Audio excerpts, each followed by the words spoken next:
उत्तर प्रदेश की राजनीति में एक बहुत बड़ा इम्पैक्ट पड़ा है आज के सुप्रीम कोर्ट के हियरिंग के बाद। जस्टिस बी आर गवाई और विश्वनाथन की जो बेंच ने आज एक ऐसा वर्डिक्ट दिया है, एक ऐसा इंस्ट्रक्शन दिया है जिससे योगी सरकार हिल चुकी है। उत्तर प्रदेश में जो बुलडोजर मॉडल जो भारत के अन्य राज्यों में भी देखने को मिला था, महाराष्ट्र में भी देखने को मिला था और साथ साथ मध्य प्रदेश में भी देखने को मिला था, उस बुलडोजर मॉडल पर आज पड़ा है एक बहुत बड़ा फटकार। और फटकार क्यों पड़ा है? इसलिए पड़ा है जो सुप्रीम कोर्ट ऑफ इंडिया, हमारे देश के जो सबसे सर्वमान्य कोर्ट है, उन्होंने सीधे सीधे वर्डिक्ट दे दिया है कि आप किसी भी पुत्र, किसी भी बेटे की गलती के लिए आप पिता का घर नहीं तोड़ सकते हैं। और यहाँ तक कि अगली सुनवाई जो 17 तारीख को है, 17 सितंबर को होने वाली है, उसमें उन्होंने साफ साफ कह दिया है कि हम इसके ऊपर जो नगर पालिका है उसके लॉज के अनुसार विदाउट नोटिस जो बुलडोजर जो ट्रीटमेंट होता है वो नहीं चलेगा, बुलडोजर एक्शन होता है वो नहीं चलेगा। इस पर हम एक अलग नियम बनाएंगे जो हर राज्य में, हर स्टेट्स में माना जाएगा, जिससे ये एक बहुत बड़ा रिलीफ मिला है उन लोगों के लिए जिनके ऊपर बुलडोजर ट्रीटमेंट होता था। देखिए दोस्तों, बुलडोजर एक्शन का जो एक्चुअल आउटकम है, ये हम लॉ ऑर्डर के बारे में तो नहीं बोल सकते, लेकिन एक बात तो है, यहाँ पर कोर्ट के अलावा जिस तरीके का जस्टिस होता था ये सही नहीं है।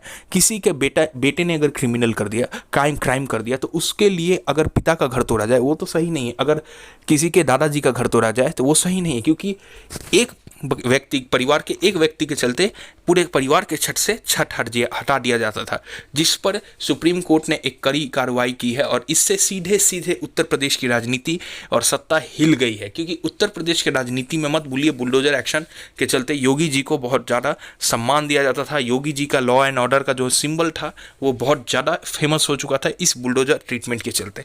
लेकिन अब इस पर सेंध लग चुकी है, इस पर सुप्रीम कोर्ट ने एक बहुत कड़ा वार्ता दिया है, जिससे भारतीय राजनीति में अब अलग अलग प्रक्रियाएं देखने को मिलेंगी। हमें नहीं भूलना चाहिए कि कुछ दिन पहले ही सैफई में एक अखिलेश यादव के एक गांव में बुलडोजर एक्शन हुआ था। साथ ही अयोध्या में बुलडोजर एक्शन हुआ था, क्योंकि वहाँ पर एक रेप केस हुआ था। हालांकि बुलडोजर एक्शन का मैं पर्सनली समर्थक हूँ, क्योंकि इससे जल्द से जल्द जो क्रिमिनल होते हैं उन्हें एक तुरंत एक प्रॉम्प्ट उनके ऊपर एक्शन लिया जाता है, उन्हें तुरंत सबक सिखाया जाता है। लेकिन इस प्रतिक्रिया के चलते बहुत ज़्यादा राजनीति हो रहा था, और दिल्ली के एक मुस्लिम ऑर्गेनाइजेशन के द्वारा किए गए केस पर आज इस सुनवाई में, इस हियरिंग में ये फैसला आया है। हालांकि ये फैसला अभी तक पूरा बंद नहीं हुआ है बुलडोजर एक्शन, लेकिन इसके लिए एक स्ट्रॉन्ग इंस्ट्रक्शंस सुप्रीम कोर्ट बनाने वाली है, जिससे इसका कोई भी पॉलिटिकल मोटिवेशन के साथ यूज़ नहीं किया जाएगा और शिद्दत से काम के लिया जाएगा। जिससे पता चलता है कि भारतीय राजनीति में एक अलग बदलाव आने वाला है, क्योंकि जो लॉ एंड ऑर्डर, जो उत्तर प्रदेश की लॉ एंड ऑर्डर थी, उसमें अफसरशाही का जो रोल था वो बहुत ज़्यादा था। अफसरशाही लगभग हर जगह पर हर कॉन्सेप्ट को चलाते थे, लेकिन उस कॉन्सेप्ट को अब धीरे धीरे रोका जा रहा है। और इसमें इसका सबसे बड़ा कमरकस किसने किया है? और किसी ने नहीं, सुप्रीम कोर्ट, जो हमारे देश के सर्वमान्य कोर्ट है, उन्होंने। और ये सीधे सीधे एक बहुत बड़ा झटका है योगी आदित्यनाथ गवर्नमेंट के लिए, क्योंकि उनका जो सो कॉल्ड एक टेम्पलेट था जो निकाला गया था, उस पर अब एक बहुत बड़ी सेंध लगाई जाएगी सीधे सीधे सुप्रीम कोर्ट के द्वारा। और अब ऑलरेडी उत्तर प्रदेश गवर्नमेंट बहुत ज़्यादा प्रॉब्लम में है, उन्हें उनके ऊपर प्रेशर है, क्योंकि हमें नहीं भूलना चाहिए कि 17-18 हज़ार स्टूडेंट्स की भर्ती को लेकर जो दलितों के साथ अन्याय हुआ था, ओबीसी के साथ अन्याय हुआ था, जनरल कास्ट के स्टूडेंट्स के साथ, एक जो सुप्रीम कोर्ट के अनुसार अगर हम माने तो वहाँ पर एक एंगल ऐसा दिखाया गया था जिसमें अन्याय हुआ था। उस अन्याय वाले परिस्थिति को अब ऑलरेडी उत्तर प्रदेश में उत्तेजना बढ़ चुकी है, और यहाँ पर तो रेप और एक मर्डर क्राइम के चलते ऑलरेडी उत्तेजना बढ़ गई है। फारुखाबाद में जो हुआ था, जो एक बहुत ही दर्दनाक घटना हुआ था जिसमें सुसाइड हुआ था, लेकिन परिवार वालों ने ये कहा था कि उस केस के अंदर भी पुलिस का रोल सही नहीं था।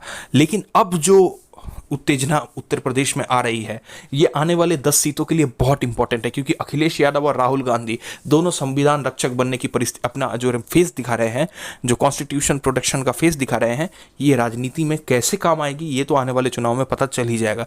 लेकिन दलित और जाटों का जो वोट है उसका डिस्ट्रीब्यूशन भी एक बहुत अहम मुद्दा होगा भारतीय राजनीति में आने वाले दिनों में, और इसी से पता चलेगा कि 2027 में योगी जी की सत्ता रहेगी या नहीं रहेगी, क्योंकि टोटल 80% ओबीसी ओबीसी और जो शेड्यूल कास्ट है मिलाकर है, अगर उनका वोट फिसला, अगर उनका वोट बीजेपी के अगेंस्ट गया, तो मैं आपको इतना एश्योरेंस दे सकता हूं कि योगी जी की सत्ता 2027 में नहीं रहेगी। आशा करता हूं मेरा ये पॉलिटिकल रिपोर्ट आपको अच्छा लगा।